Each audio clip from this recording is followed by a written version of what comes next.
بسم اللہ الرحمن الرحیم الحمد للہ رب العالمین والصلاة والسلام علی رسولہ محمد خاتم النبیین وامام المتقین وقائد الغر المحجلین وعلی آلہ واصحابہ اجمعین، اما بعد۔ حضور علیہ الصلاۃ والسلام کا جو نسب مبارک ہے، عرب کے اندر عرب کی 3 قسمیں ہیں۔ جو عرب کی قوم ہے، یعنی آپ 3 قسمیں کہہ لیں یا 3 نسلیں کہہ لیں ان کی۔ عرب ایک ہیں جن کو کہا جاتا ہے عرب بائدہ، با الف اور حمزہ دال اور آخر میں گول تا، بائدہ۔ اور ایک عرب ہیں جن کو کہا جاتا ہے تاریخ کی کتابوں میں عرب عاربہ، عین سے عاربہ۔ اور ایک عرب کی قسم ہے جس کو کہا جاتا ہے عرب مستعربہ۔ عرب بائدہ ان لوگوں کو کہا جاتا ہے جو پرانی قومیں تھیں، جیسے قوم عاد ہے، قوم سمود ہے۔ بائدہ کے معنی عربی میں ہوتے ہیں ختم ہو جانا، کہ جو ختم ہو چکی ہیں، فنا ہو چکی ہیں۔ قوم عاد، قوم سمود، جن کا قرآن نے تذکرہ کیا ہے، تو ان اقوام کا محل وقوع بھی یہ جزیرۃ العرب تھا۔ یعنی قوم عاد بھی عرب جزیرۃ العرب کی رہنے والی تھی، قوم سمود بھی اسی جزیرۃ العرب کی رہنے والی تھی۔ اکثر اقوام یہی جزیرۃ العرب کی تھیں، لیکن وہ بالکل ختم ہو گئے، ان کو عرب بائدہ کہا جاتا ہے۔ دوسرے نمبر پر عرب جو آتے ہیں، جو اصل عرب ہیں، ان کو عرب عاربہ کہا جاتا ہے۔ اور انہی عرب کو تاریخ کی کتابوں میں قحطانی کہا جاتا ہے، قحطانیین، عرب عاربہ۔ یہ ایک عرصے تک چلتے رہے ہیں۔ تیسری جو قسم ہے عرب مستعربہ، حضور علیہ الصلاۃ والسلام کا تعلق اس قسم سے ہے کہ جو اصل میں عرب نہیں تھے، بعد میں انہوں نے عربی سیکھی ہے۔ حضرت اسماعیل علیہ السلام اور حضرت ابراہیم علیہ السلام اصلاً عرب نہیں تھے، وہ تو مکہ مکرمہ میں آ کر آباد ہوئے تھے۔ حضرت اسماعیل علیہ السلام آ کر آباد ہوئے، پھر ان سے نسل چلی اور وہ نسل آگے عرب بنی۔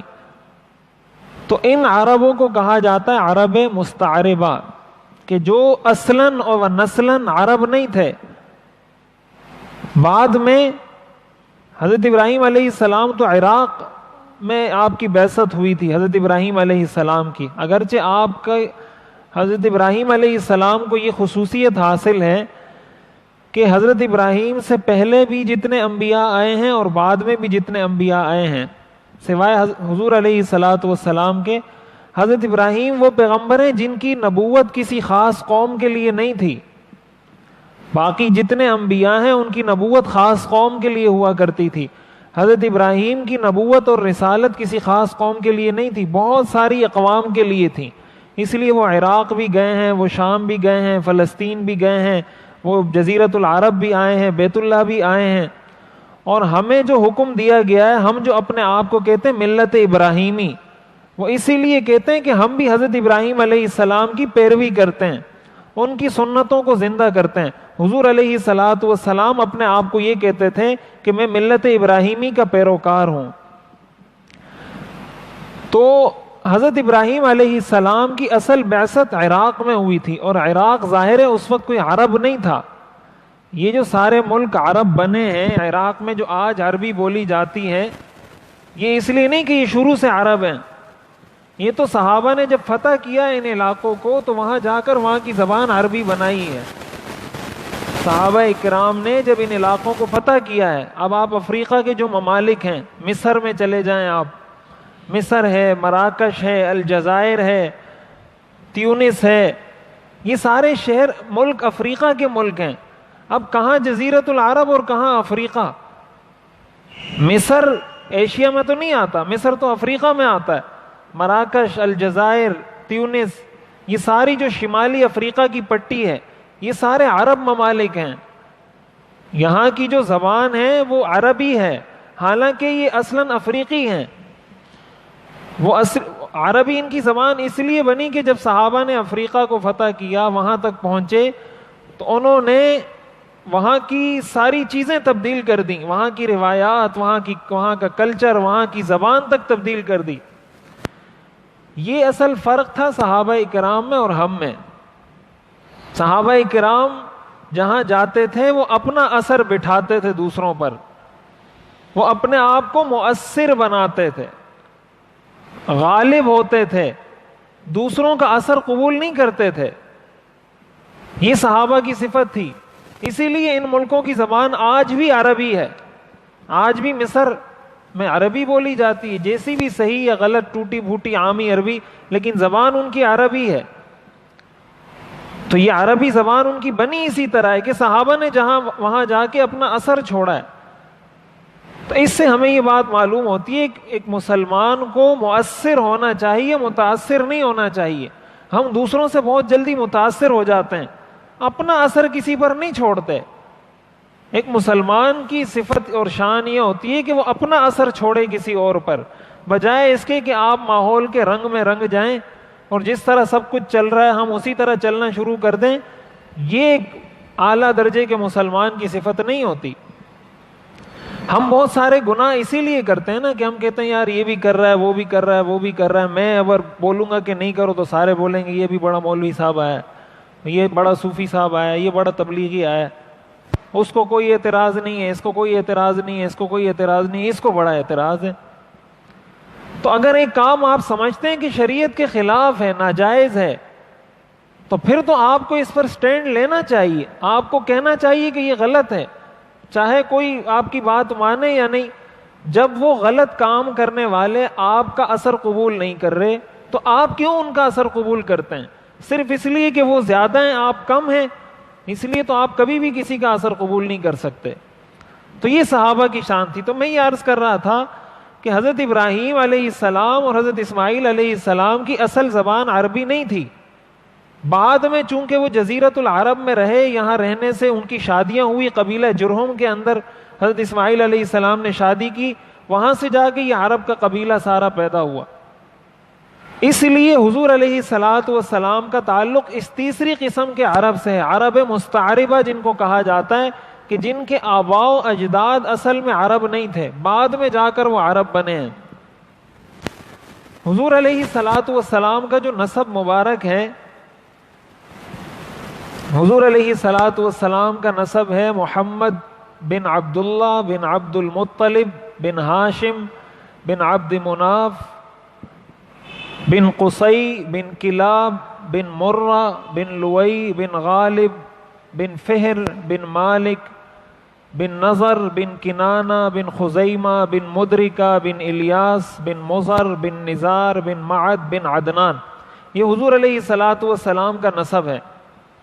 آخر میں جا کے یہ ختم ہوتا ہے عدنان پر۔ حضور علیہ الصلاۃ والسلام کے جو جد امجد ہے، جہاں تک حضور کا نسب صحیح طور پر صحیح روایات میں ذکر کیا گیا ہے، وہ یہاں تک ہے، عدنان تک۔ اور یہ تقریباً حضور کے 21 پشتیں ہیں حضور کی اس نسب میں، یعنی حضور کے اس نسب میں 21 پشتوں کا تذکرہ ہے، آپ کے دادا، پھر ان کے والد، پھر ان کے والد، پھر ان کے والد، اس طرح 21 پشتوں کا تذکرہ ہے۔ عدنان سے اوپر جو حضور علیہ الصلاۃ والسلام کا نسب بیان کیا جاتا ہے، حضرت آدم علیہ السلام تک جو پہنچایا جاتا ہے، حضرت اسماعیل علیہ السلام تک، اتنی بات یاد رکھنی چاہیے کہ جو عدنان، جو حضور کے جد امجد ہیں، وہ حضرت اسماعیل علیہ السلام کی اولاد میں سے ہیں۔ اس پر پوری امت کا، سارے مورخین کا اجماع ہے۔ تاریخ کی کسی بھی کتاب میں آپ کو یہ نہیں ملے گا کہ عدنان حضرت اسماعیل کی اولاد میں سے نہیں ہے۔ اس پر اجماع ہے امت کا، تاریخ کا، مورخین کا، کہ عدنان یہ حضرت اسماعیل علیہ السلام کی اولاد میں سے ہیں۔ اس میں تو اختلاف ہے کہ عدنان اور حضرت اسماعیل علیہ السلام کے درمیان کتنے واسطے ہیں، اس میں اختلاف ہے، کسی نے کہا 4 ہے، کسی نے کہا 5 ہے، کسی نے کہا 6 ہیں، لیکن اس بات پر اتفاق ہے کہ عدنان یہ حضرت اسماعیل علیہ السلام کی اولاد میں سے۔ اسی لیے حضور علیہ الصلاۃ والسلام کو بنو اسماعیل میں سے کہا جاتا ہے کہ آپ بنو اسرائیل میں سے نہیں ہیں، آپ بنو اسماعیل میں سے ہیں، اور آپ واحد پیغمبر ہیں جو حضرت اسماعیل علیہ السلام کی اولاد میں سے مبعوث ہوئے ہیں، حضرت اسماعیل کی اولاد میں حضور کے علاوہ اور کوئی پیغمبر نہیں ہے. حضرت جو عدنان سے اوپر حضور علیہ الصلاۃ والسلام کا نسب بیان کیا جاتا ہے، روایات میں آتا ہے، وہ روایات اگرچہ ضعیف ہیں اور بہت ضعیف ہیں، اور بعض محدثین نے اس کو موضوع بھی کہا ہے کہ یہ من گھڑت ہے، لیکن وہ روایت حضور علیہ الصلاۃ والسلام کے ارشاد کے طور پر تو من گھڑت یا ضعیف ہے، کہ آیا حضور نے یہ فرمایا یا نہیں فرمایا، اس بارے میں تو محدثین نے لکھا ہے کہ ضعیف ہے، بہت ضعیف ہے. لیکن صحابہ سے یہ باتیں ثابت ہیں. یہ جو بات حضور کی طرف منسوب ہے، اگر یہ حضور کا قول نہ ہو تو صحابہ سے ایسی روایات سے ثابت ہے جن روایات پر اعتبار کیا جاتا ہے. وہ یہ ہے کہ حضور علیہ الصلاۃ والسلام جب عدنان تک پہنچتے تھے اپنا نسب بیان کرتے ہوئے، تو آپ اس سے آگے اپنا نسب بیان نہیں کرتے تھے، اور آپ فرماتے تھے کذب النسابون، کہ اس سے اوپر جس نے نسب بیان کیا اس نے جھوٹ بولا. اب اگرچہ جسے میں نے عرض کیا یہ حدیث حضور کی طرف نسبت کرتے ہوئے بہت ضعیف ہے، لیکن کئی صحابہ سے یہ بات ثابت ہے. حضرت عمر رضی اللہ تعالیٰ عنہ کا قول ہے، حضرت عروہ ابن زبیر رضی اللہ تعالیٰ عنہ فرماتے ہیں ما وجدنا من یعرف وراء عدنان ولا قحطان الا تخرسا، کہ ہمیں عدنان سے اوپر نسب کے بارے میں ہم نے جس کو بھی سنا ہے ہمیں یہی پتہ چلا ہے کہ یہ اندازے سے نسب بیان کر رہا ہے. حضرت عروہ ابن زبیر رضی اللہ تعالیٰ عنہ کا قول ہے. اسی طرح حضرت عائشہ فرماتی ہیں ما وجدنا من یعرف ما وراء عدنان ولا ما وراء قحطان الا تخرسا، یہ حضرت عائشہ رضی اللہ تعالیٰ عنہ کا بھی قول ہے. حضرت عمر رضی اللہ تعالیٰ عنہ فرماتے ہیں انما ننتسب الى عدنان وما بعد ذلك لا ادری، کہ ہماری نسبت عدنان کی طرف ہے، اس کے بعد کا مجھے پتہ نہیں. اگرچہ حضور علیہ الصلاۃ والسلام کا جو نسب حضرت آدم علیہ السلام تک ہے وہ بھی احادیث میں آیا ہے، لیکن وہ احادیث ضعیف ہیں. حضور کا نسب جو حضرت آدم علیہ السلام تک بیان کیا جاتا ہے وہ بھی بعض احادیث میں آیا ہے، لیکن وہ احادیث بھی ضعیف ہیں. تو بہرحال خلاصہ یہ ہے کہ عدنان تک حضور کے نسب میں کسی کا اختلاف نہیں ہے، یعنی عدنان تک حضور کا جو نسب بیان کیا جاتا ہے اس میں کسی کا کوئی اختلاف نہیں کہ نہیں آپ کے جد امجد یہ نہیں ہے، یہ ہیں، ان کے والد یہ نہیں ہے، یہ، اس میں کسی کا اختلاف نہیں، یہ متفق علیہ ہے. یہاں تک نسب، اس سے اوپر جو نسب بیان کیا گیا ہے اس میں اختلاف ہے، اور وہ ضعیف بھی ہے کہ آیا وہ نسب صحیح ہے یا نہیں. لیکن اتنی بات طے ہے کہ عدنان تک جو نسب بیان کیا جاتا ہے یہ بالکل درست ہے، اور اس میں کسی بھی مورخ کا، کسی بھی سیرت نگار کا، کسی بھی شخص کا کوئی بھی اختلاف نہیں ہے. حضور علیہ الصلاۃ والسلام کو اس لیے قریشی بھی کہا جاتا ہے، عدنانی بھی کہا جاتا ہے. عرب کو، جو عرب ہیں اس لیے ان کو عدنانیون تاریخ کی کتابوں میں ذکر کیا جاتا ہے، عدنانیون. عدنانیون کا مطلب عدنانی یعنی عرب، انہی عرب کو عدنانی بھی کہا جاتا ہے. عدنانی اس لیے کہا جاتا ہے کہ ان کے جد امجد جو ان کے بہت اوپر جا کے جن سے ان کا نسب ملتا ہے ان کا نام عدنان تھا، اس لیے ان کو عدنانی کہا جاتا ہے. حضور علیہ الصلاۃ والسلام کو بھی عدنانی بھی کہا جاتا ہے، قریشی بھی کہا جاتا ہے. تو یہ حضور علیہ الصلاۃ والسلام کا نسب ہے. حضور علیہ الصلاۃ والسلام کی جو والدہ تھی حضرت آمنہ، تو 5ویں پشت میں جا کر ان کا نسب اور حضور کے والد کا نسب مل جاتا ہے. حضرت آمنہ کا جو نسب ہے وہ آمنہ بنت وہب بن عبد مناف بن زہرہ، اور اس کے بعد بن کلاب آتا ہے. کلاب حضور علیہ الصلاۃ والسلام کے سلسلے نسب میں بھی آتا ہے. ہم پڑھتے ہیں نا محمد بن عبداللہ بن عبد المطلب بن ہاشم بن عبد مناف بن قصی بن کلاب، ٹھیک ہے. یہی کلاب میں جا کے حضرت آمنہ کا نسب بھی وہاں جا کے مل جاتا ہے. اس سے آگے حضرت آمنہ کا نسب اور حضور علیہ الصلاۃ والسلام کے والد کا نسب ایک ہی ہے. شروع میں 4-5 واسطوں میں اختلاف ہے، اس کے بعد حضور کے والد اور حضور کی والدہ کا نسب جا کر جمع ہو جاتا ہے اور آخر تک ایک ہی نسب ہے ان کا. اب یہ تو حضور علیہ الصلاۃ والسلام کا نسب ہے. حضور علیہ الصلاۃ والسلام کا جو نسب ہے، آپ جس خاندان سے تعلق رکھتے تھے، یہ عرب کا سب سے معزز خاندان تھا. اس سے زیادہ بڑا نسب، اس سے زیادہ معزز قبیلہ پورے عرب میں کوئی نہ تھا اور نہ ہے. پوری دنیا میں اس سے اعلیٰ نسب کسی کا نہیں تھا اور نہ ہے، نہ قیامت تک ہوگا اس سے اعلیٰ نسب کسی کا. اور اس کو حضور علیہ الصلاۃ والسلام نے خود بیان فرمایا ہے.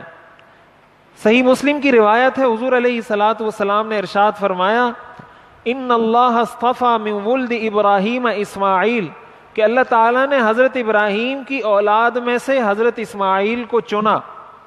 واصطفى من ولد اسماعیل بنی کنانہ، اور حضرت اسماعیل کی اولاد میں سے بنو کنانہ کو منتخب کیا. واصطفى من بنی کنانہ قریشا، اور بنو کنانہ سے اللہ نے قریش کو منتخب کیا. واصطفى من قریش بنی ہاشم، اور قریش میں سے اللہ نے بنی ہاشم کو منتخب کیا. واصطفانی من بنی ہاشم، اور بنی ہاشم میں سے اللہ تعالیٰ نے مجھے منتخب کیا ہے. یعنی یہ پورا خاندان ہے کہ اللہ تعالیٰ نے حضرت ابراہیم کی اولاد میں سے حضرت اسماعیل کو، پھر ان کی اولاد میں سے بنو کنانہ کو، پھر ان کی اولاد میں سے قریش کو، پھر ان میں سے بنو ہاشم کو، پھر بنو ہاشم میں سے حضور کو منتخب کیا ہے. تو یہ اعلیٰ ترین نسب ہے عرب کا، اس سے بلند نسب کوئی نہیں. اور اس سے یہ بات بھی معلوم ہوتی ہے، اس حدیث میں حضور نے خود فرمایا کہ اللہ تعالیٰ نے حضرت ابراہیم کی اولاد میں سے حضرت اسماعیل کو منتخب کیا. اس کا مطلب آپ حضرت اسماعیل کی اولاد میں سے ہیں، حضرت اسحاق کی اولاد میں سے نہیں ہیں. حضرت ابراہیم کے جو دوسرے بیٹے تھے ان کی اولاد میں سے نہیں ہیں آپ، بلکہ آپ حضرت اسماعیل کی اولاد میں سے ہیں. اور دیکھیں، ایک تو یہ ہے کہ ایک نسب ہم کہیں کہ بھائی حضور علیہ الصلاۃ والسلام کا نسب بہت اعلیٰ تھا، اس بات کا اعتراف حضور کے دشمن بھی کیا کرتے تھے. حضور علیہ الصلاۃ والسلام نے جب دنیا کے مختلف بادشاہوں کو خطوط لکھے، ان کو دین کی دعوت دی، روم کے بادشاہ کو لکھا، فارس کے بادشاہ کو لکھا، اور بہت سارے جو بڑے بڑے سردار تھے ان کو آپ نے خطوط ارسال کیے. آپ ان کو دین کی دعوت دے رہے تھے کہ اسلام قبول کریں. ایک خط آپ نے روم کا جو بادشاہ تھا ہرقل روم کا بادشاہ تھا، آپ نے اس کو بھی خط لکھا تھا. جب اس کو خط ملا روم کے بادشاہ کو، اس نے حضور علیہ الصلاۃ والسلام کا وہ والا نامہ پڑھا، آپ کا خط مبارک پڑھا، تو اس کو جستجو ہوئی کہ میں ذرا ان کے بارے میں معلومات کروں کہ مجھے جس شخص نے خط لکھا ہے یہ کون ہے، آیا یہ واقعی میں پیغمبر ہے یا نہیں، مجھے جس دین کی دعوت دے رہا ہے اس دین کی کیا حیثیت ہے، وہاں کے لوگ اس کو کس نظر سے دیکھتے ہیں. تو اس نے اپنے آس پاس کے جو مشیر وزیر تھے ان کو کہا کہ یہاں معلومات کرو کہ آیا اس جزیرۃ العرب سے، مکہ مکرمہ سے کوئی تجارتی قافلہ یہاں آیا ہوا ہے یا نہیں آیا ہوا. تو انہوں نے معلومات کی، تو اس وقت ابو سفیان کا تجارتی قافلہ روم کے اندر تھا، شام میں تھا. یہ شام اس وقت روم کہلاتا تھا.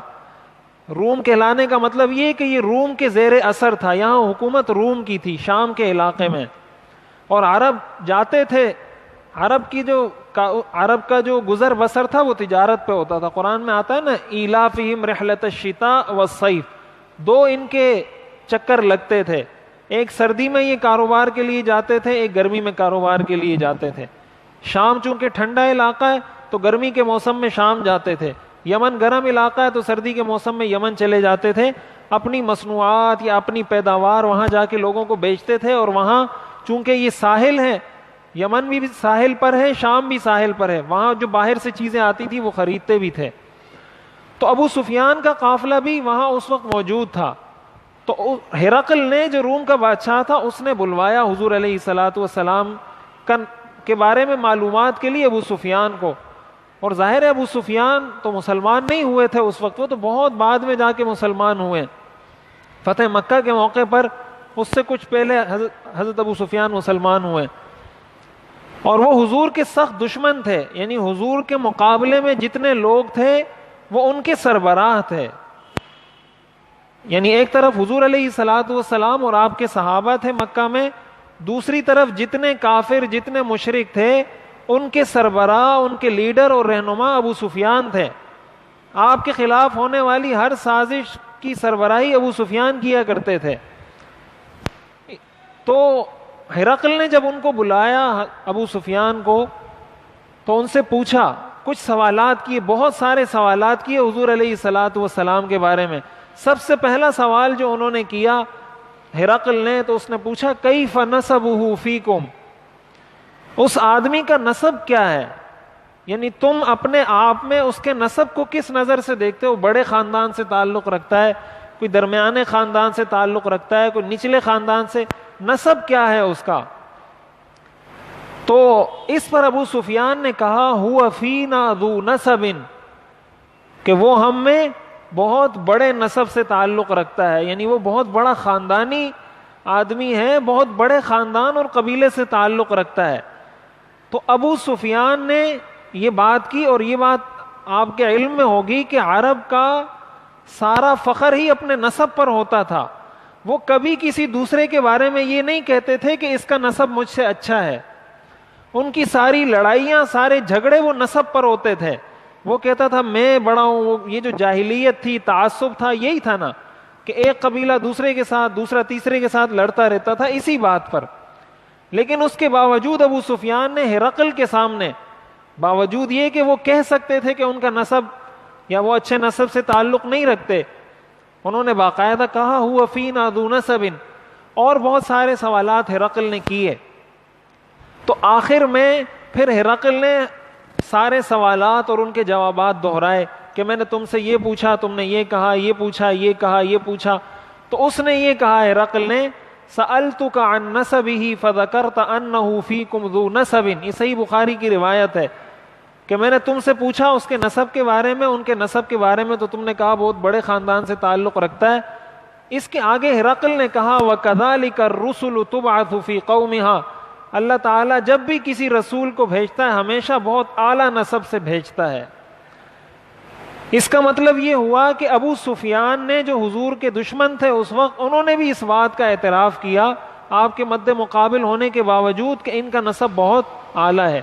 اور اس سے ہمیں یہ بات بھی معلوم ہوئی کہ انبیاء کرام علیہم الصلوات والتسلیمات مالی اعتبار سے ممکن ہے کمزور ہوں، ان کے پاس مال کم ہو، نسب کے اعتبار سے ہر نبی اپنی قوم کے اعلیٰ نسب سے تعلق رکھتا ہے. یہ اللہ کی ہمیشہ سے سنت رہی ہے تمام پیغمبروں کے اندر. جب بھی کوئی رسول کسی قوم میں آتا ہے وہ اس قوم کے سب سے اعلیٰ خاندان سے تعلق رکھتا ہے. یہ سارے انبیاء میں یہ سنت ہے. یہ مرزا قادیانی جو نبوت کا دعویٰ کرتا ہے اس کی نبوت اس لیے بھی غلط ہے، بہت ساری وجوہات ہیں، اس لیے بھی غلط ہے کہ اس کا خاندان کیا ہے جو یہ دعویٰ کرتا ہے کہ میں رسول ہوں یا میں نبی ہوں. معاذ اللہ، وہ کس خاندان سے تعلق رکھتا ہے جو یہ دعویٰ کرتا ہے؟ اللہ نے کبھی بھی کسی پیغمبر کو کسی درمیانے نسب سے بھی نہیں بھیجا، ہمیشہ اعلیٰ نسب سے بھیجا ہے. حضور علیہ الصلوۃ والسلام کا تعلق بھی بہت اعلیٰ نسب سے تھا.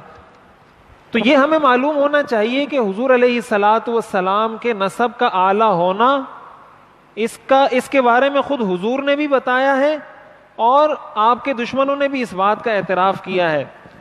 اور حضور علیہ الصلوۃ والسلام کو یہ شرف بھی حاصل ہے. حضور علیہ الصلوۃ والسلام نے ایک حدیث میں ارشاد فرمایا ان اللہ خلق الخلق فجعلنی فی خیر فرقہم، کہ اللہ تعالیٰ نے مخلوق کو پیدا کیا تو مخلوق کے بہترین طبقے میں سے مجھے بنایا.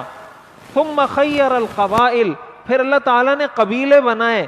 فجعلنی فی خیر قبیلۃ، تو مجھے سب سے بہترین قبیلے میں پیدا کیا. ثم خیر البیوت، پھر اللہ تعالیٰ نے گھروں کا انتخاب کیا، گھروں کو تقسیم کیا. فجعلنی فی خیر بیوتہم، تو مجھے اللہ تعالیٰ نے سب سے اچھے گھرانے میں پیدا کیا.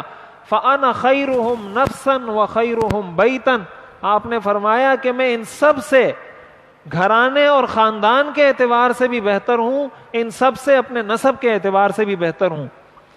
یہ ترمذی شریف کی روایت ہے. خود حضور علیہ الصلوۃ والسلام نے فرمایا کہ میں ان سب سے بہتر ہوں، نسب میرا ان سب سے اعلیٰ ہے. اسی طرح حضور علیہ الصلوۃ والسلام نے فرمایا خرجت من نکاح ولم اخرج من سفاح من لدن آدم الی ان ولدنی ابی و امی لم یصبنی من سفاح الجاہلیت شیء، کہ میں نکاح سے پیدا ہوا ہوں. میرے آباء و اجداد میں حضرت آدم سے لے کر میرے والدین تک کسی نے بھی زنا نہیں کیا، حضرت آدم سے لے کر میرے والدین تک کسی نے بھی بدکاری، کسی نے بھی غلط کام نہیں کیا۔ اب حضور علیہ الصلوۃ والسلام اور حضرت آدم علیہ السلام کے درمیان کتنے واسطے ہیں، کتنا عرصہ، ہزاروں سال گزرے ہیں، لیکن حضور نے فرمایا کہ میرا نسب جہاں جہاں بھی جاتا ہے، کہیں بھی میرے نسب میں تمہیں کوئی بدکار مرد یا بدکار عورت نہیں ملے گی۔ یہ بھی حضور علیہ الصلوۃ والسلام کے نسب کے اعلیٰ ہونے کی نشانی ہے۔ ظاہر نسب محفوظ ہوتا ہے نکاح سے، زنا سے تو نسب خراب ہوتا ہے۔ قرآن نے، اسلام نے جو زنا کو منع کیا اس کی وجہ یہ ہے کہ اس سے نسب خراب ہوتا ہے، اس سے یہ پتہ نہیں چلتا ہے کہ یہ کس کا بیٹا ہے، کس کا پوتا ہے، کس کا نواسا ہے، کس کا چچا ہے، کس کا بھتیجا ہے، نسب مختلط ہو جاتا ہے۔ اور ظاہر ہے جب نسب پتہ نہیں ہوگا صلہ رحمی نہیں ہو سکتی۔ پہلے آپ کو پتا ہوگا کہ بھائی یہ میرا والد ہے، یہ میرا بھائی ہے، یہ میرا چچا ہے، تو آپ صلہ رحمی کریں گے۔ اگر پتہ ہی نہیں ہے تو صلہ رحمی کہاں سے کریں گے؟ یہ جو کہا جاتا ہے نا کہ مغرب کا خاندانی نظام تباہ ہو گیا ہے، وہ تباہ اس لیے ہوا ہے کہ وہاں نکاح نہیں ہے۔ جب نکاح نہیں ہے اس بچے کو یہ پتہ نہیں ہوتا میرا باپ کون ہے۔ جب باپ کا پتہ نہیں تو صلہ رحمی خاک کرے گا اس کے ساتھ، اپنے باپ کی خدمت خاک کرے گا جب اس کو پتہ ہی نہیں ہے کہ میرا باپ کون ہے۔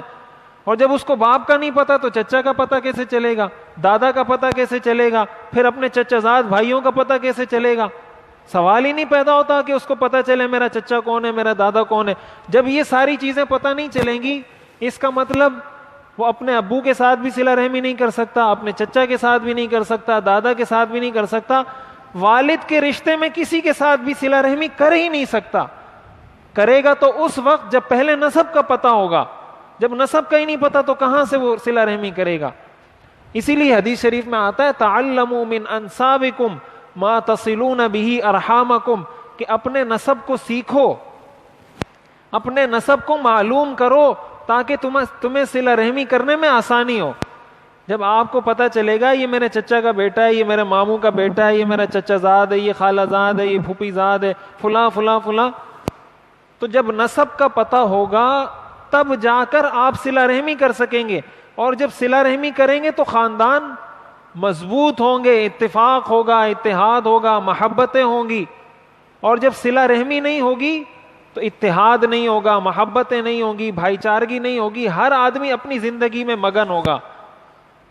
یہی فرق ہے مغرب میں اور مشرق میں، اسلام میں اور کفر میں یہی فرق ہے۔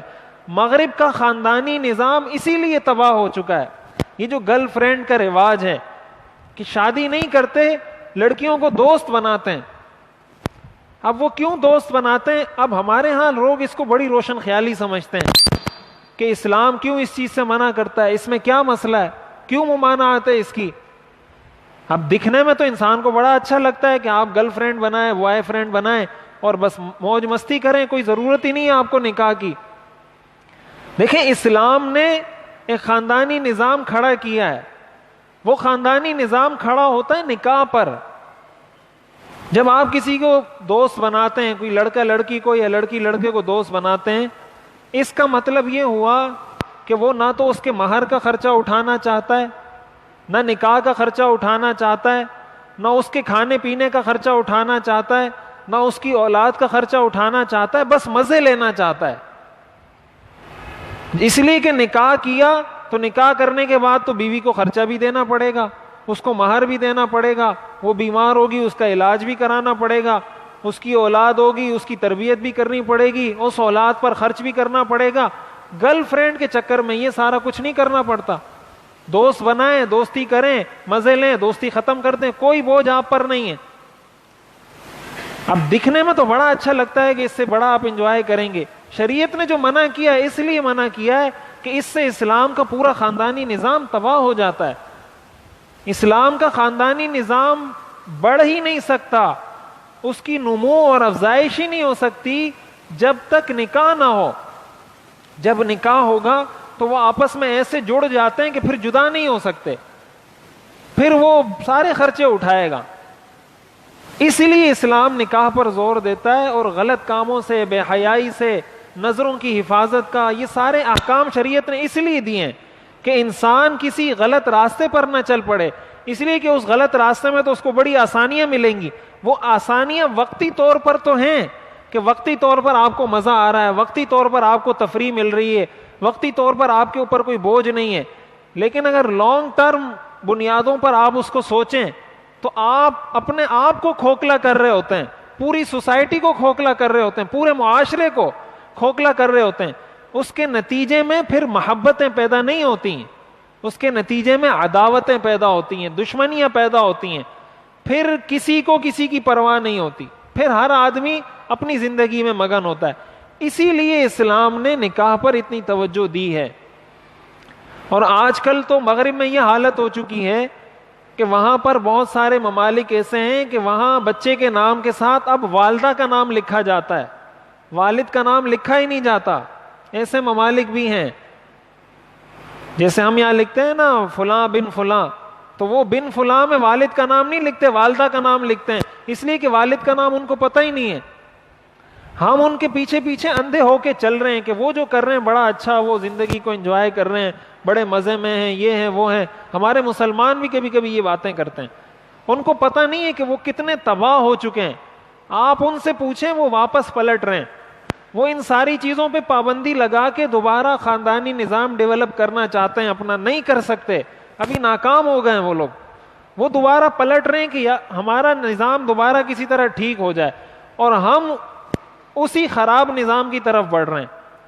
تو ایک مسلمان ہونے کی حیثیت سے ایک عقل مند آدمی, اگر صرف عقل بھی ہو, وہ بھی یہ سمجھ سکتا ہے کہ اسلام کا نکاح کا نظام کتنا مضبوط ہے. پھر اس نسب کی بنیاد پر شریعت نے میراث رکھی ہے, اسی نسب کی بنیاد پر صلہ رحمی, اسی نسب کی بنیاد پر میراث ہے. اب اس کو پتا ہوگا یہ میرا والد ہے, تو میراث میں والد کا یہ حق ہے, والدہ کا یہ حق ہے, بیٹے کا یہ حق ہے, بیٹی کا یہ حق ہے. جب نسب ہی نہیں تو میراث کہاں سے؟ میراث کس کو دیں گے جب آپ کو یہی نہیں پتا کہ والد کون ہے, بیٹا کون ہے؟ میراث کا نظام بھی سارا اس سے درم برم ہو جاتا ہے. تو نکاح کے نظام کو چھیڑنے سے اسلام کا پورا نظام, پورا خاندانی نظام ٹوٹ پھوٹ کا شکار ہو جاتا ہے. اس لیے یہ والدین کی ذمہ داری ہے, سرپرستوں کی ذمہ داری ہے, بڑوں کی ذمہ داری ہے بحیثیت مسلمان کہ ہم نکاح کے لیے ماحول کو سازگار بنائیں, نکاح کو معاشرے میں آسان بنائیں. جتنے کم سے کم رسومات ہوں گی, جتنے کم سے کم رواج ہوں گے, اتنا نکاح آسان ہوگا. جتنی رسومات زیادہ ہوں گی اتنا نکاح مشکل ہوگا. امیر آدمی تو نکاح کر لے گا, غریب آدمی نہیں کر سکے گا. اب غریب آدمی اس انتظار میں ہوگا کہ میں بیٹی کو جہیز دوں گا, جہیز کے پیسے نہیں ہیں, اب بیٹی بالغ ہو گئی ہے, گھر میں بیٹھی ہوئی ہے, اب اس کے نکاح کا وقت تھا, نکاح کروانا چاہیے تھا, لیکن وہ معاشرے سے مجبور ہے کہ جہیز نہیں ہے, بیٹی کا نکاح نہیں کر سکتا. یہ ہم نے یہ مشکلات پیدا کی ہیں اور ہم ہی اس کو ختم کریں گے. ان اللہ لا یغیر ما بقوم حتی یغیروا ما بانفسہم. پہلے آپ رکاوٹ ختم کریں گے تو اللہ رحمت برسائے گا. آپ اگر پانی نیچے کی طرف آ رہا ہے, آپ آگے باڑھ کھڑی کر دیتے ہیں اور آپ انتظار میں کہ یہاں سے پانی آئے گا اور اللہ سے دعا مانگے کہ یا اللہ یہ پانی مجھے پہنچا دے, تو دعا سے نہیں آئے گا وہ پانی آئے گا کہ پہلے اس باڑھ کو ختم کریں. وہ جو آپ نے رکاوٹ کھڑی کی ہے اس کو ختم کر دیں, پھر بغیر دعا کے بھی پانی آ جائے گا, بغیر دم درود کے بھی پانی آ جائے گا. لیکن اگر آپ نے دیوار کھڑی کر دی پانی کے سامنے اور انتظار کر رہے ہیں کہ پانی آئے گا میرے پاس, اور دم بھی کر رہے ہیں, درود بھی کر رہے ہیں, اور آیت بھی پڑھ رہے ہیں, اللہ تعالیٰ سے دعا بھی کر رہے ہیں, کبھی بھی پانی چل کر نہیں آئے گا آپ کے پاس. وہ دیوار ختم کریں, کوئی دم درود کرنے کی ضرورت نہیں پڑے گی, پانی خود بہہ کر آ جائے گا آپ کے پاس. یہی مسئلہ ہے ہمارا, ہم نے رکاوٹیں کھڑی کر دی ہیں, ان رکاوٹوں کی وجہ سے مسائل پیدا ہو رہے ہیں. جب رکاوٹیں ختم کریں گے خود بخود یہ نکاح کا معاملہ آسان ہو جائے گا. اب یہاں پر حضور علیہ الصلوۃ والسلام کا نسب ہم نے بیان کیا.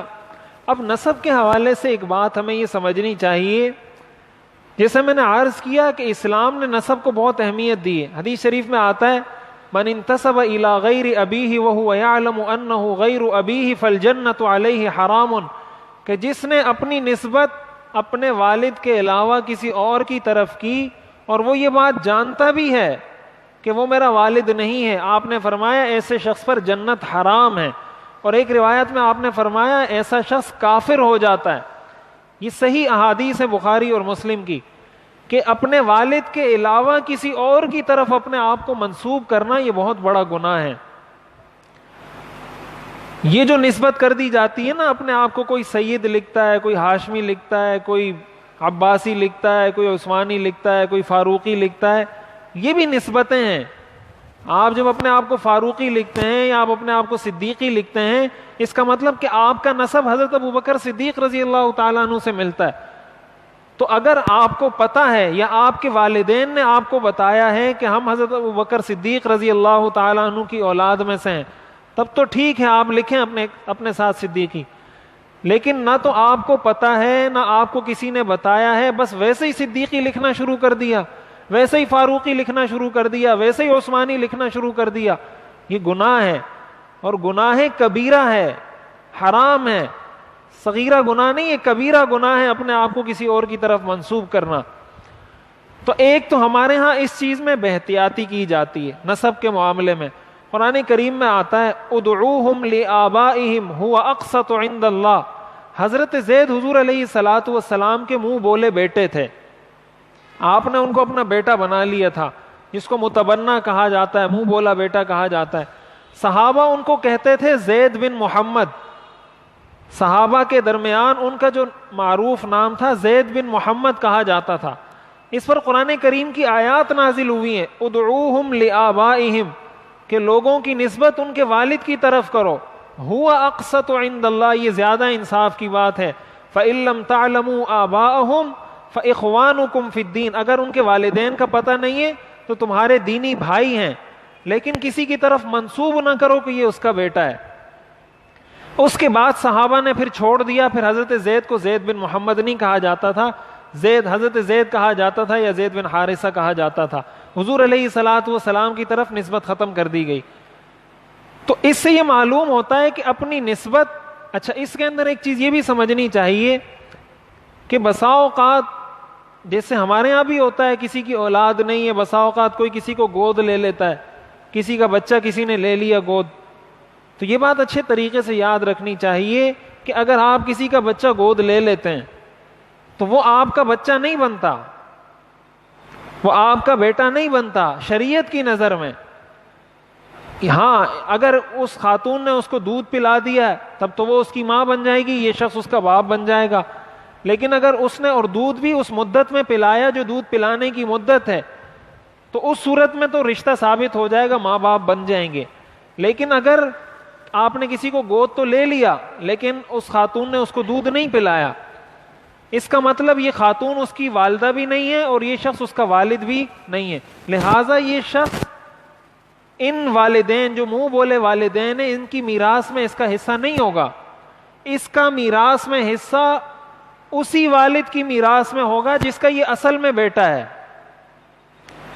یعنی اگر وہ کسی اور کا بیٹا ہے، کسی نے اس کو گود لے لیا، ابھی بڑا ہو گیا، اب اس والد کا انتقال ہوتا ہے جس نے بچپن میں ہی اس کو کسی کے حوالے کر دیا تھا، اس بچے کا اس کی میراث میں پورا حق ہوگا.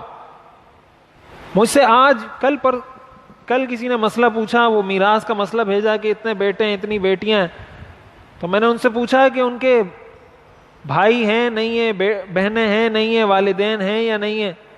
تو اس نے آگے سے کہا وہ یہ ہیں لیکن انڈیا میں، تو اس لیے آپ جو ہے نا میراث ان میں تقسیم کر دیں، جو موجودہ ہیں یا پاکستان میں ان میں میراث تقسیم کر دیں. تو میں نے کہا اسلام کا جو نظام ہوتا ہے یہ پاکستان اور ہندوستان کے لیے الگ الگ نہیں ہے کہ اگر ورثہ ہندوستان میں تو ان کو میراث میں حق نہیں ملے گا اور پاکستان میں تو ان کو ملے گا. شریعت کا مدار تو اس پر ہے کہ یہ بیٹا ہے یا نہیں ہے، یہ بیٹی ہے یا نہیں ہے، بھائی ہے یا نہیں ہے، والد ہے یا نہیں ہے. والد ہے، انڈیا میں ہو، امریکہ میں ہو، پاکستان میں ہو، میراث میں اس کا جو حق ہے وہ اس کو ملے گا. تو جس کو آپ نے کسی نے گود لیا یہ آپ کی میراث میں حقدار نہیں ہوگا، جس کا اصل میں بیٹا ہے اس کی میراث میں حقدار ہوگا.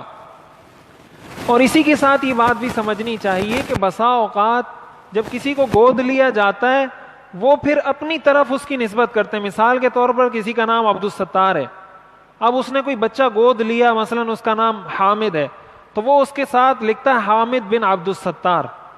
یہ لکھنا جائز نہیں ہے، یہ بات یاد رکھیں کہ آپ اس کے ساتھ حامد بن عبدالستار لکھ رہے ہیں، حالانکہ عبدالستار اس کا والد ہی نہیں ہے. اللہ نے اس کو والد نہیں بنایا تو آپ اس کو کیسے والد لکھ رہے ہیں؟ اتنا فقہا نے لکھا ہے کہ وہ چیزیں جن میں ایسی ضرورت ہو، مثلا آپ نے کوئی ایسا بچہ گود لیا ہے جس کا والد معلوم ہی نہیں ہے اور آپ اپنی طرف نسبت کر نہیں سکتے، لیکن اس کی کچھ ڈاکومنٹیشن کی ضرورت ہے، مثال کے طور پر اس کا شناختی کارڈ بننا ہے، اس کا لائسنس بننا ہے، کوئی بھی کاغذات بننے ہیں، ایسی صورت میں فقہا نے لکھا ہے مجبوری کی حد تک لکھ سکتے ہیں، ان ساری چیزوں میں مجبوری کی حد تک لکھا جا سکتا ہے، لیکن اس کے علاوہ اس کو اپنی طرف منسوب کرنا یا اس بچے کے لیے اپنے والد کے نام کے طور پر اس شخص کا نام لکھنا یہ جائز نہیں ہے۔ تو یہ چیز، یہ مسئلہ ہمارے لوگوں کو معلوم نہیں ہوتا، یہ بہت کامن مسٹیک ہے، کامن غلطی ہے ہمارے لوگوں کی کہ وہ کسی نے گود لیا تو پھر سارے حقوق اس کی طرف منتقل ہو جاتے ہیں، لوگ پھر بڑی محبت سے پالا ہوتا ہے۔ مجھے ایک شخص نے فون کیا، پتہ نہیں شاید سعودیہ سے کہیں سے فون کیا تھا، کہا میں نے ایک بچی کو گود لیا تھا، اب وہ بالغ ہو گئی ہے اور میں تو بیٹی کی حیثیت سے ہی اس کو پالا ہے، وہ میری بیٹی ہے، لیکن لوگ مجھے کہتے ہیں کہ یہ تو تمہاری بیٹی نہیں ہے، اس سے پردہ کرو۔ تو میں نے کہا لوگ تو صحیح کہتے ہیں، وہ تمہاری بیٹی نہیں ہے۔ تو کہا میں نے تو اس کو بچوں کی طرح پالا ہے، اس کو تو یہ آج تک پتہ بھی نہیں ہے کہ یہ میرا والد نہیں ہے، وہ تو آج تک یہی سمجھتی رہی ہے۔ تو پھر ہم نے اس کو یہی مشورہ دیا، دیگر مفتیان حضرات سے کچھ مشورہ کیا کہ بھائی فوری طور پر اس کا نکاح کروا دیں، فوری طور پر نکاح کروا دیں، تاکہ اس طرح کی، ظاہر ہے آپ ابھی اس کو بتائیں گے کہ میں آپ کا والد نہیں ہوں یا اس طرح، ممکن ہے اس سے کوئی آپس میں محبتیں ختم ہو، کوئی ایسی بات ہو۔ تو ہم نے اس کو یہ کہا کہ جلد از جلد اس کی شادی کروا دیں، اس کا نکاح کروا دیں، تاکہ یہ پردے کا مسئلہ آپ کا نہ ہو۔ تو کسی بچی کو آپ نے پالا ہے، وہ بالغ ہو گئی تو وہ آپ کے لیے نامحرم ہے، ایسا نہیں ہے کہ آپ نے اس کو گھر میں پالا تو اب آپ کے لیے محرم ہو گئی۔ محرم تو اسی وقت ہوگی اگر اللہ نے اس کو محرم بنایا ہے، اگر اللہ نے نہیں بنایا تو محرم نہیں ہوگی۔ اس لیے اس چیز کو اچھے طریقے سے سمجھنا چاہیے کہ اپنے والد کے علاوہ کسی اور کی طرف اپنی نسبت کرنا شریعت اس کی اجازت نہیں دیتی۔ اور نسب کے حوالے سے ایک بات یہ بھی سمجھنی چاہیے کہ ایک تو اسلام میں نسب کی اہمیت، اور یہاں ایک بات یہ بھی عرض کر دوں کہ خواتین جو شناختی کارڈ پر اپنا نام، اپنے نام کے ساتھ شوہر کا نام لکھتی ہیں، اس پر بہت تفصیل سے یہ سوشل میڈیا پر وقتاً فوقتاً چیزیں شیئر ہوتی رہتی ہیں کہ یہ حرام ہے، ناجائز ہے، اور اس حدیث کے زمرے میں اس کو لایا جاتا ہے کہ جس نے اپنے والد کی طرف، اپنے والد کے علاوہ کسی اور کی طرف اپنی نسبت کی، جنت اس پر حرام ہے۔ یہ ساری حدیثیں لا کر فٹ کی جاتی ہیں اس مسئلے پر، جو خاتون اپنے نام کے ساتھ شوہر کا نام لکھتی ہے شناختی کارڈ میں۔ تو دیکھیں اصولی طور پر تو بہتر یہی ہے کہ وہ اپنے نام کے ساتھ والد کا نام لکھے، اس لیے کہ وہ اس کا والد ہے۔ شوہر کا اگر انتقال ہو جاتا ہے تو اس کی نسبت ختم ہو جائے گی، لیکن والد سے اس کی نسبت کبھی بھی ختم نہیں ہوتی۔ تو افضل اور بہتر طریقہ تو یہی ہے، لیکن یہ اس گناہ میں داخل نہیں ہے کہ عورت اگر اپنے شوہر کا نام اپنے نام کے ساتھ لکھتی ہے، یہ جائز ہے، اس میں کوئی گناہ نہیں ہے، یہ ناجائز نہیں ہے۔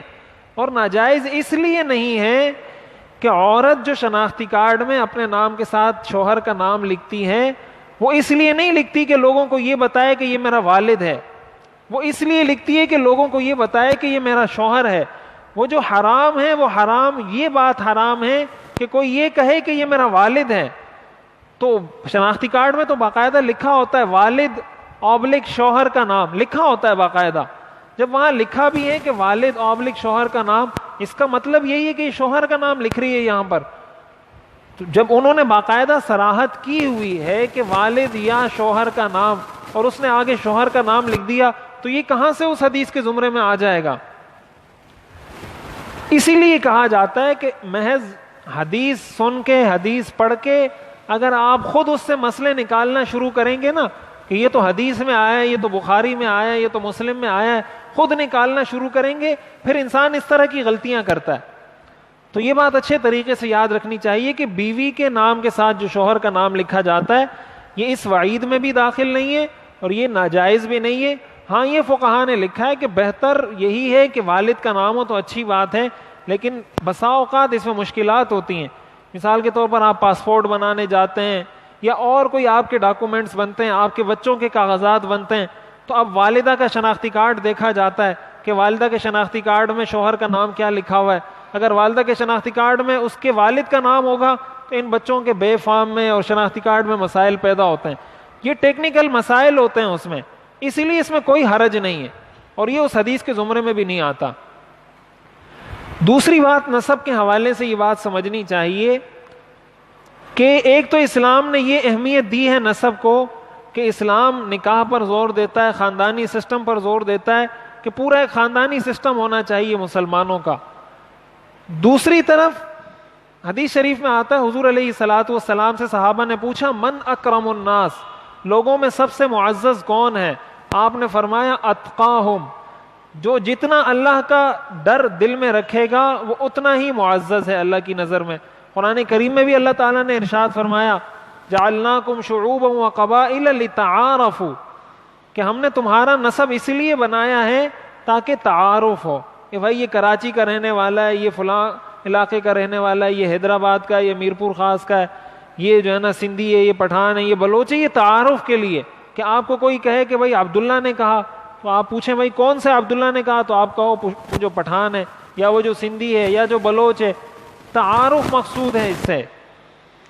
اللہ کی نظر میں ان اکرمکم عند اللہ اتقاکم، اللہ کا معیار خاندان نہیں ہے.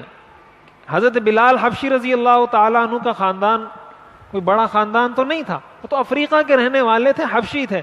نہ ان کا رنگ کوئی اچھا تھا، نہ کوئی ان کا قد کاٹ اچھا تھا، نہ ان کی جسامت، کوئی ایسی چیز نہیں تھی جس کو ظاہری طور پر ہم یہ کہیں کہ ان میں یہ کمال، یہ خوبصورتی ہے.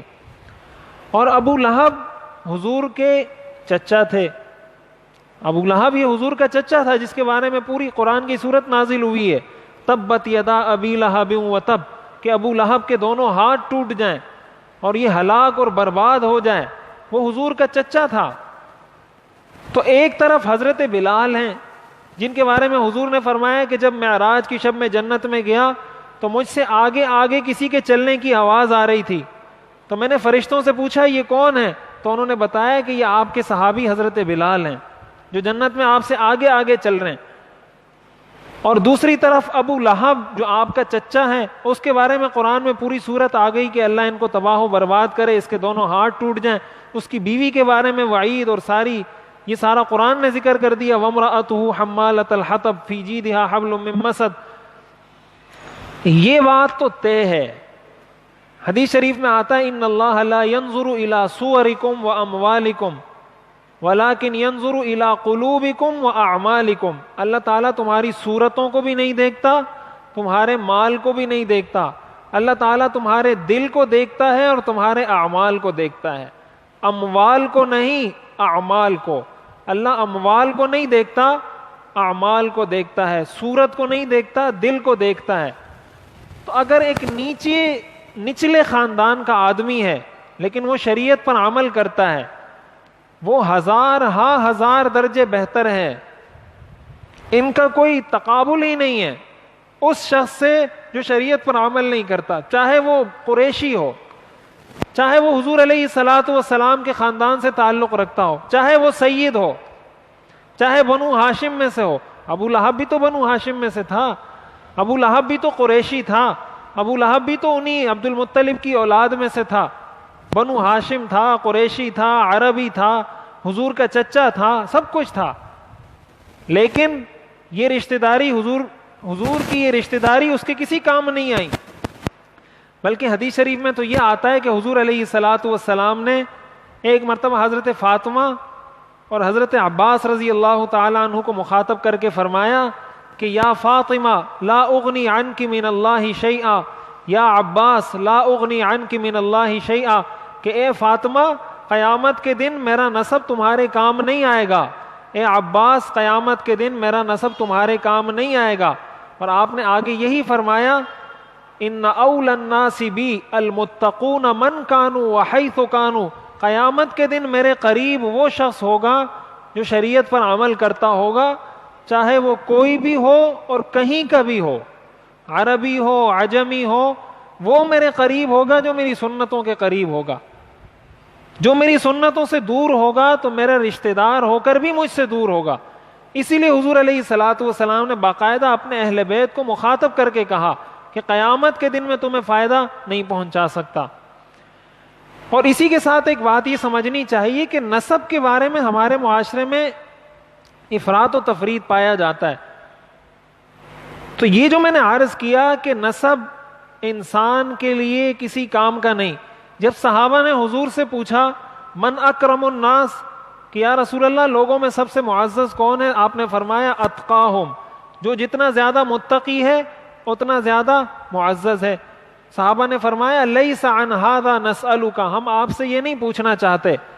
تو حضور نے فرمایا یوسف نبی اللہ ابن نبی اللہ ابن نبی اللہ ابن خلیل اللہ۔ آپ نے فرمایا کہ پھر اگر آپ پوچھنا چاہتے ہیں تو حضرت یوسف سب سے معزز شخص ہیں۔ کیوں؟ اس لیے کہ وہ خود بھی نبی ہیں، ان کے والد بھی نبی ہیں، ان کے دادا بھی نبی ہیں، اور وہ حضرت ابراہیم ان کے دادا ہیں۔ صحابہ نے فرمایا لیس عن ھذا نسألک، یا رسول اللہ ہم آپ سے یہ بھی نہیں پوچھنا چاہتے۔ آپ نے فرمایا فعن معادن العرب تسألون، کیا تم مجھ سے عرب کی نسل کے بارے میں پوچھنا چاہتے ہو کہ عرب میں سب سے معزز کون ہے؟ صحابہ نے فرمایا ہاں۔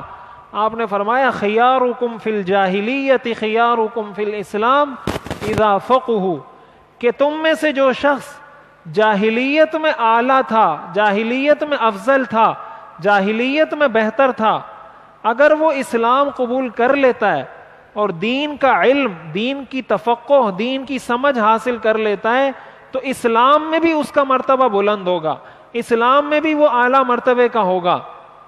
دیکھیں اس کی مثال حضرت عمر رضی اللہ تعالی عنہ ہے، اس کی مثال حضرت خالد بن ولید رضی اللہ تعالی عنہ ہے۔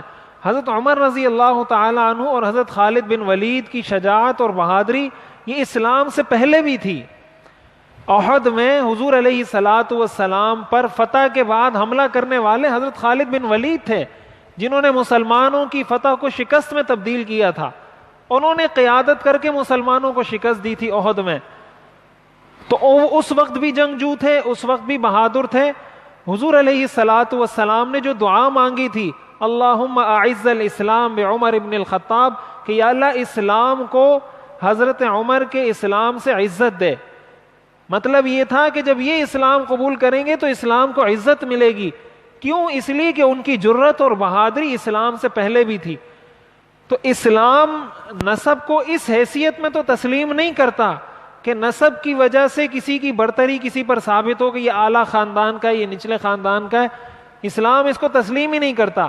لیکن اس بات کا شریعت لحاظ رکھتی ہے کہ اگر کوئی شخص اسلام سے پہلے اچھے خاندان سے تعلق رکھتا ہے یا کوئی اچھے کام سے تعلق رکھتا ہے، اسلام لانے کے بعد بھی شریعت اس کو معتبر مانتی ہے۔ حضرت خالد بن ولید رضی اللہ تعالیٰ عنہ کو حضور علیہ الصلاۃ والسلام نے سپہ سالار بنایا، حالانکہ بہت سارے صحابہ ایسے تھے جو ان سے پہلے اسلام لائے تھے، ان سے پہلے اسلام قبول کیا تھا، ان سے قدیم تھے، ان سے زیادہ پرانے تھے، لیکن حضور نے حضرت خالد بن ولید کو سپہ سالار اس لیے بنایا کہ حضور کو پتا تھا کہ ان کے پاس یہ کمال ہے، یہ خصوصیت ہے، یہ فن ہے ان کے پاس، تو آپ ان کو سپہ سالار بنایا کرتے تھے بہت سارے غزوات کے اندر، بہت سارے سرایا کے اندر۔ اس سے یہ معلوم ہوتی ہے کہ شریعت اس چیز کو بالکل اگنور نہیں کرتی کہ آپ یہ کہیں چاہے جتنے بھی بڑے خاندان کا ہے، جتنا بھی بڑا اچھا کام کیا ہو، میرے لیے اس کی کوئی حیثیت نہیں ہے۔ شریعت دین فطرت ہے، اسلام دین فطرت ہے۔ اسلام یہ تو نہیں کہتا کہ قیامت کے دن اس کو اس لیے فضیلت حاصل ہو جائے گی یا وہ اس لیے جنت میں جائے گا کہ وہ بڑے نسب سے تعلق رکھتا ہے، یہ تو اسلام نہیں کہتا۔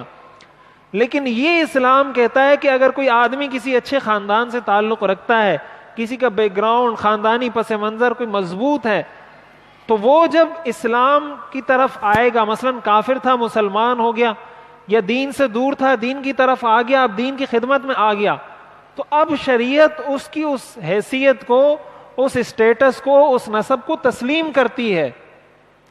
اس لیے حضور نے فرمایا خیارکم فی الجاہلیہ خیارکم فی الاسلام۔ اس چیز میں ہمارے لوگ فرق نہیں کرتے، بسا اوقات وہ سب کو ایک ہی لاٹھی سے ہانکتے ہیں کہ بھائی یہ سب ایک ہی جیسے ہیں۔ تو اگر کسی کو کسی خاص چیز میں فضیلت حاصل ہے اور ساتھ ساتھ وہ دیندار بھی ہے، ساتھ ساتھ وہ متقی بھی ہے، ساتھ ساتھ وہ شریعت پر عمل بھی کرتا ہے، تو ایسے شخص کا درجہ اور مرتبہ دنیا کے اندر شریعت کی نظر میں بلند ہے، اس کو فوقیت حاصل ہے، اس کو ترجیح حاصل ہے اس شخص پر جس کے اندر یہ کمال یا یہ کوالٹی نہیں ہے۔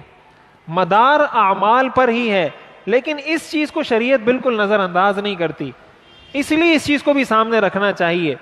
اور یہی وہ بنیادی وجہ ہے کہ انبیاء کو اللہ تعالیٰ اس قوم کے اعلیٰ نسب میں سے اسی لیے بھیجتے ہیں تاکہ ان کی بات ہر آدمی کے لیے قابل قبول ہو۔ کوئی آدمی یہ نہ کہے کہ یار اس کے نسب کو دیکھو، اس کے خاندان کو دیکھو، اس کے چچا کو دیکھو، فلاں کو دیکھو، اور یہ ہمارے سامنے دین کی بات کرتا ہے۔ اسی لیے اللہ تعالیٰ اپنے پیغمبروں کو اعلیٰ نسب سے بھیجتا ہے تاکہ ان پر خاندانی لحاظ سے، نسب کے لحاظ سے کوئی انگلی نہ اٹھا سکے، اور ان کو اس لحاظ سے کوئی تانا نہ دے کہ تمہارا نسب اچھا نہیں ہے یا فلاں یا فلاں۔ تو خلاصہ کلام یہ ہے کہ نسب کو شریعت اس درجے میں تو معتبر نہیں مانتی کہ نسب کی وجہ سے کسی کا کسی سے درجہ زیادہ ہو جائے۔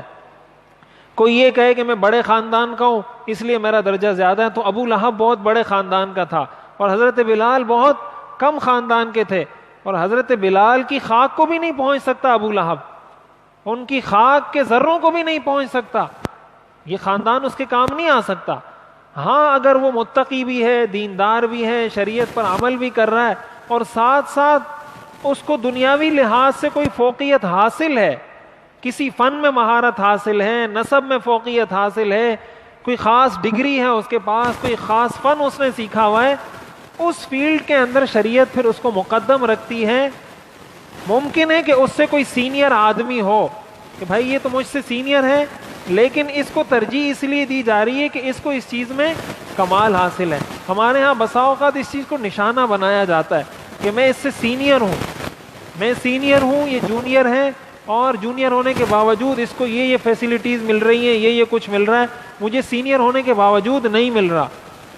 تو ہر جگہ تو ایسا نہیں ہونا چاہیے کہ سینئر کو ریجیکٹ کیا جائے یا اس کے حق دبائے جائیں، کہیں کہیں شریعت اس کو معتبر مانتی ہے اگر واقعتاً وہ جونیئر ہونے کے باوجود اس کے اندر کوئی ایسا کمال ہے کہ جو اس سینئر سے بھی اس کو بڑھا دیتا ہے، ایسی صورت میں شریعت اس کہتی ہے کہ بھائی اس کو اس کا یہ حق دو، اس لیے کہ یہ فطرت ہے۔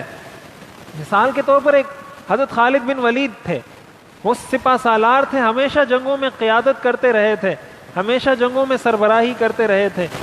اب اسلام لانے کے بعد بہت سارے صحابہ کو چھوڑ کر حضرت خالد کو اسی لیے سربراہ اور سپہ سالار بنایا گیا کہ حضور کو پتہ تھا، اور حضرت خالد بن ولید رضی اللہ تعالیٰ عنہ کی یہ صفت اور سیرت میں یہ چیز آتی ہے، کبھی انہوں نے زندگی میں کوئی جنگ ہاری نہیں ہے، پوری زندگی میں کوئی جنگ انہوں نے ہاری نہیں ہے، جس جنگ میں انہوں نے قیادت کی ہے ہمیشہ اس جنگ میں فتح حاصل کی ہے، حضور کے زمانے میں بھی، حضرت ابوبکر صدیق کے زمانے میں بھی، حضرت عمر کے زمانے میں بھی، کبھی کوئی جنگ انہوں نے ہاری نہیں ہے۔ تو اس لیے اس سے ہمیں یہ بات معلوم ہوتی ہے کہ یہ جو سینئر جونیئر کا فرق ہوتا ہے، تو اگر سینئر کو کسی خاص چیز میں فضیلت حاصل ہے، یہ اس کا حق ہے کہ اس کو حق دیا جائے، اس کو وہ فضیلت دی جائے، اس کو وہ برتری اس کی تسلیم کی جائے، باوجود یہ کہ وہ جونیئر ہے، باوجود یہ کہ وہ بعد میں آیا ہے، لیکن شریعت اس کے اس حق کو تسلیم کرتی ہے۔ تو نسب کے اندر ہمیں اس چیز کا بھی خیال کرنا چاہیے، اور یہ حضور کی اس حدیث کا مطلب بھی ہے، خیارکم فی الجاہلیت خیارکم فی الاسلام، کہ جو جاہلیت میں بہتر تھا اسلام لانے کے بعد اگر پکا مسلمان بن جاتا ہے تو اسلام میں بھی وہ بہتر ہی ہوگا، افضل ہی ہوگا، کسی سے کم نہیں ہوگا۔ اللہ تعالی ہمیں سمجھنے اور عمل کرنے کی توفیق عطا فرمائے۔